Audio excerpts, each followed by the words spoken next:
Hello everyone, and welcome to my General Hospital YouTube channel. I hope everyone is having a wonderful day. Before we begin, please hit the subscribe button and give this video a thumbs up. Will Jordan and Anna be able to find the information they need? Spoilers for General Hospital's Tuesday, January 30 episode center on increasing tension in Port Charles and elsewhere. Therefore, don't miss a second of this show. This is a high-stakes, intense week that will see Jordan and Anna working together to question Brennan. Jordan is the first component of this equation. This is the result of her off-book research into Curtis's shooter. That is, after all, the reason she looked at the second component of this formula. Naturally, Anna has a personal grudge against the evil Brennan. It's more than just a beef, actually. Recently, the former WSB director tried to have Anna killed and caused her a great deal of chaos. She then has a ton of questions for Brennan, and this will be her opportunity to ask him the answers she needs. How hard will they question you now? Furthermore, will Brennan continue to be evasive, or will he divulge some useful information? Choices and findings. Watch for Curtis and Portia to decide quickly. Does Trina's presence in Paris play a role in this choice, if it is indeed urgent? They should be really concerned since Esme is out in the wild. Or will Curtis' recuperation from the experimental procedure play a role? Meanwhile, Spencer discovers something in Paris. I guess Spencer and Trina's romantic days are over. Their backs had better be watched now. Given that Esme could not have run away to Toronto, this discovery may very well be connected to her. She's thinking of getting even. Spencer and Trina have to be at the top of her list of people she wants to get back. Similar to Spencer and Trina, Sunny and Ava must be cautious. It's a good thing Dax warns the two of the impending danger. Will this warning be sufficient for them to make sure they are safe? Lastly, Diane is the opposing attorney in Finn's, Michael Easton, malpractice complaint. Finn's side has been working very hard to find crucial evidence that would completely collapse the case. What transpires, though, when Diane unexpectedly and dramatically addresses the courtroom? Will Finn be getting positive news about this, or negative? Our Facebook groups are the greatest location for real soap fans to hang out. Have you signed up? Check out Days of Our Lives fans, General Hospital exclusive, the Young and the Restless fans, and the Bold and the Beautiful fans if you want soap opera spoilers, gossip, and fans who are just as devoted as you are. The GH actress and John Homa discuss acting and nervousness.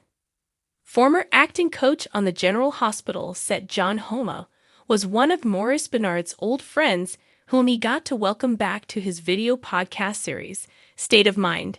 In this extremely rare episode, the two jumped right into it without even looking at their notes. One of the first things they talked about was Homa's location during the massive Los Angeles earthquake of January 17, 1994, while assisting actress Kirsten Dunst in her part as Claudia in the movie Interview with the Vampire on the East Coast. He learned about it. After hearing about the earthquake, he swiftly returned to Los Angeles, but that didn't stop the conversation from turning to Tom Cruise, whom Homa has seen a few times since. He expressed with warmth how the megastar had always remembered him and been polite to him. It caught Benard's attention when he mentioned that some actors have trouble with a coach on set. Homa acknowledged that there was a problem and joked about it. Benard also mentioned that over 40,000 people applied for the role of Claudia and how long it took for Dunst to be cast.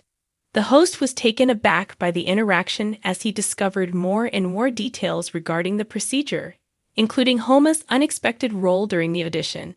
Don't miss this insightful look into a major Hollywood film. He then mentioned receiving a call from Mark Teschner, the casting director for GH. It wasn't something he really wanted to do, given that he had just finished working on Mrs. Doubtfire and Jumanji. He had also performed in soap operas, such as The Doctors and Edge of Night. He explained what that was like, and Benard knew from his days on All My Children, of course. However, such was not his desire. Instead of meeting Teschner face-to-face, he proceeded to speak with Wendy Reish, the show's executive producer at the time. His perspective was altered by their talk about his desire to improve his acting, as well as by meeting Bernard. The host burst out laughing when he was informed that the star was off limits. According to Homa, he was hired especially to assist Kimberly McCullough in making the shift from portraying a young Robin to managing a more mature character. From then, things developed, but it wasn't always simple.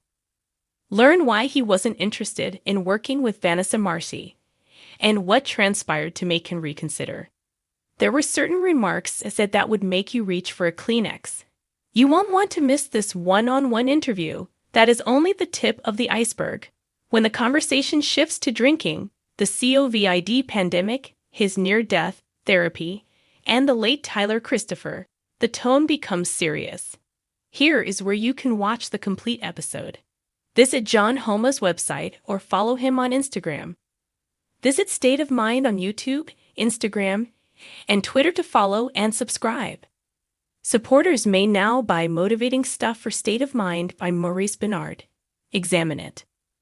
Though Sunny and Ava appear to be on his private island, their loved ones remain at the forefront of their thoughts. Sunny is concerned about Spencer and the young lady who is fugitive. You can read more about that here. Concerned for Trina, he tells Ava, Esme has nothing to lose. That's going to make her unpredictable. While the two young lovers are content and at peace in Paris, his loose cannon of an ex poses a threat. When she returns to the city, Anna wants to see Brennan, her greatest threat. He is engaging in gaming. I'm curious as to why. His wry smile tells her she's definitely on the right track when she visits him. There's a major incident at the courthouse. What the hell just happened? A shell-shocked Finn says, peering at his father Gregory and Liz's equally bewildered expressions. When they get back to the island, Sunny and Ava are running for cover as bullets start flying like crazy. With his revolver in hand, Dex is searching for the threat. The walkie-talkie announces, "Man down." Now, someone needs to focus on Sunny. Dex is shocked as more bullets fly and strike the glassware on the bar, causing it to explode. Is Nana a GH template that Esme should adhere to? Both in the actual world and on General Hospital, history is repeated. Certain characters, such as Carly Spencer and Jocelyn Jacks, are old school. Some, like Don Falconeri and Sonny Corinthos, are diametrically opposed. Blood plays a factor occasionally since Maxie Jones and Felicia Jones are similar. Blood doesn't always tell, though. Consider how different Max Scorpio and Kobe Bell are from one another. But the intriguing part comes when two completely unrelated characters seem to be traveling along the same route. In brief, Nina Reeves and Esme Prince. First of all, in the genetic lottery of life, Nina and Esme both had a bad hand. Being the niece of the now-reformed supervillain Liesel and the murderous Madeleine's daughter, Nina Esme had a double whammy as the daughter of Heather and Ryan, two psychopaths. The initial years. Nina's own mother placed her in a coma for 20 years. Esme was influenced negatively by Ryan and lost her adoptive parents.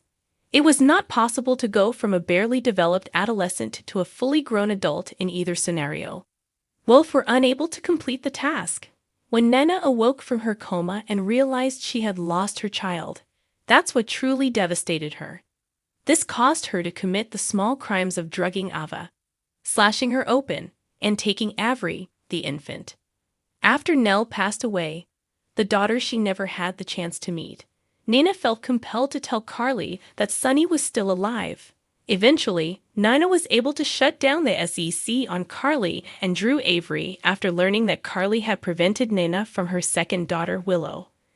By this point, Carly had already committed some terrible acts, but after giving birth to her adored son Ace and experiencing amnesia, she became much more laid back. But after that, Esme's memory returned. Since it appears like Spencer has given Ace to Nicholas, may Esme's loss of her son push her to the same insane depths of vengeance as Nina, Christina, or any pregnant woman in Port Charles. Had the best duck and cover strategy. Thanks for watching if you like this video. So please don't forget to subscribe my channel and don't miss any update.